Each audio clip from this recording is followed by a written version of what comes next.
Halo guys, welcome back to my channel. Selamat datang kembali di channelnya Hanzo Boy Manga ya guys ya. Seperti biasanya guys, ini bacotan ini hanya sebagai syarat untuk monet aja guys ya. Jadi abaikan saja suara bacotan saya.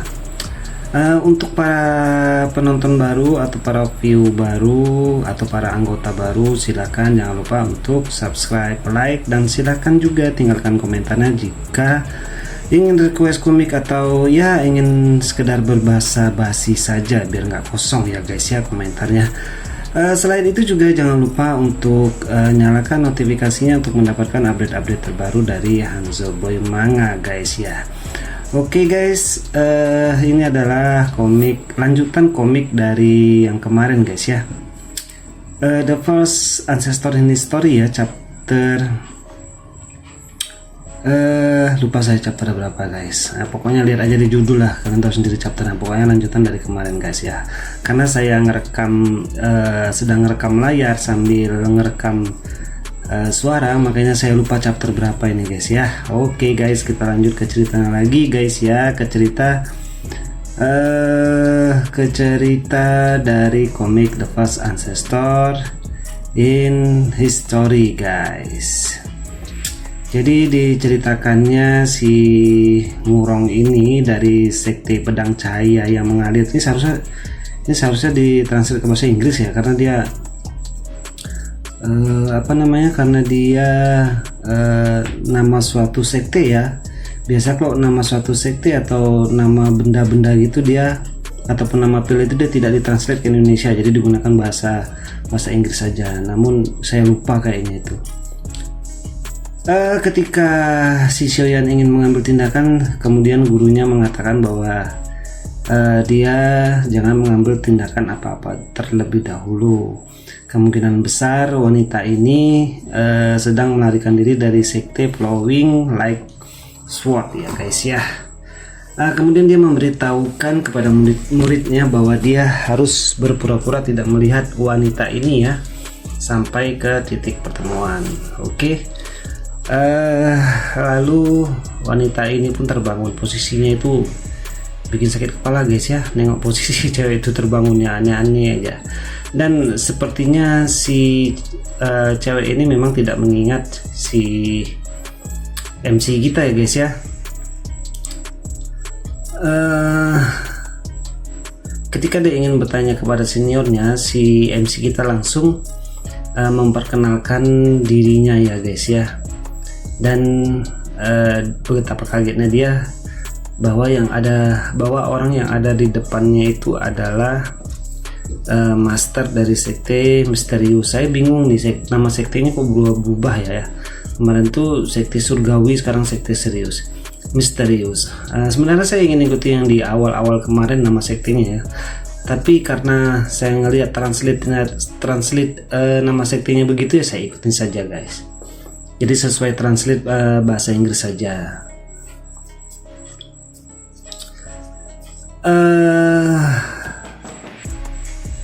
Kemudian mereka pun berbincang mengenai perjanjian 3 tahun yang lalu ya.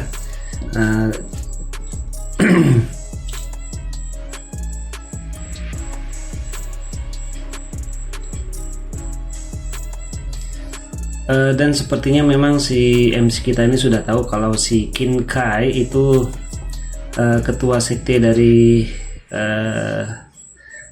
sektenya si Murong ini sedang mencari si Murong ya, karena dia kabur ya guys ya.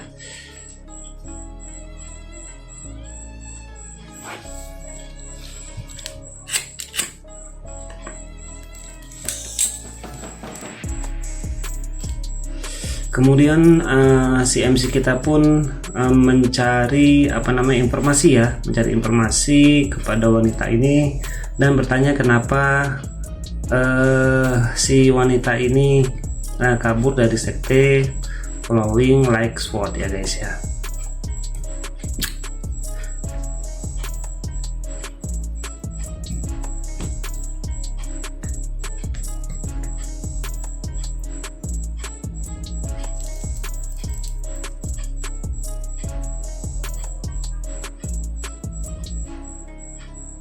Kemudian terjadilah perbincangan antara keduanya ya guys ya.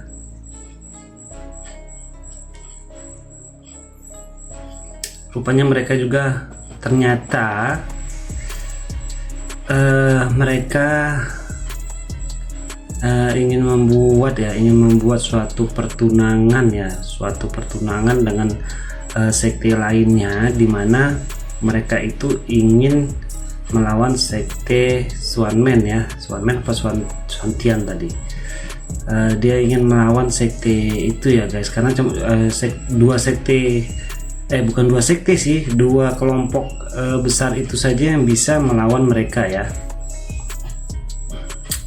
Sekte Egg Mountain Sword tadi, nggak salah saya, aneh-aneh aja namanya. Yang satu lagi yang udah pasti Kekaisaran Zhou tadi ya guys ya. Makanya dia ditunangkan dengan si putra mahkota Chongyun ya. Tujuannya adalah agar sekte Flowing Light Sword ini bisa selamat guys ya, apabila diserang oleh sekte lain guys ya. Jadi bisa dibilang mencari dukungan lah gitu kurang lebih.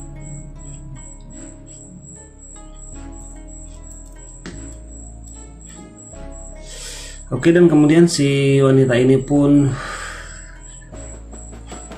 pingsankan kembali oleh MC kita, dan kemudian MC kita ini kembali menjumpai si Qin Kai. Nah, kemudian mereka pun melanjutkan perjalanan dengan membawa si Qin Kai, di mana mereka menggunakan naga ya sebagai kendaraannya ya. Oke, kemudian tibalah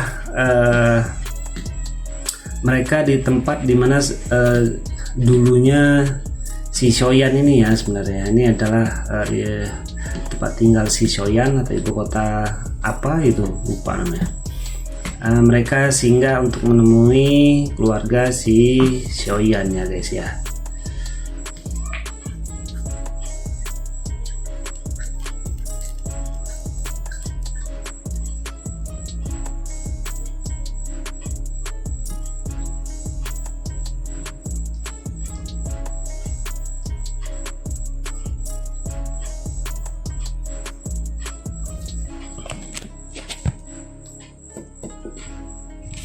Akhirnya dia pun tiba di rumah, dan dia pun melihat seorang kakek tua, dan ternyata itu adalah kakeknya ya guys ya. Jadi ya mereka secara tidak langsung sudah 3 tahun ya, 3 tahunan lebih lah mereka tidak bertemu. Dia pun akhirnya kembali dengan ya bisa dibilang dia sudah lumayan kuat ya. Kemudian dia pun memperkenalkan masternya ya, atau guru si Xiaoyan ini kepada kakeknya.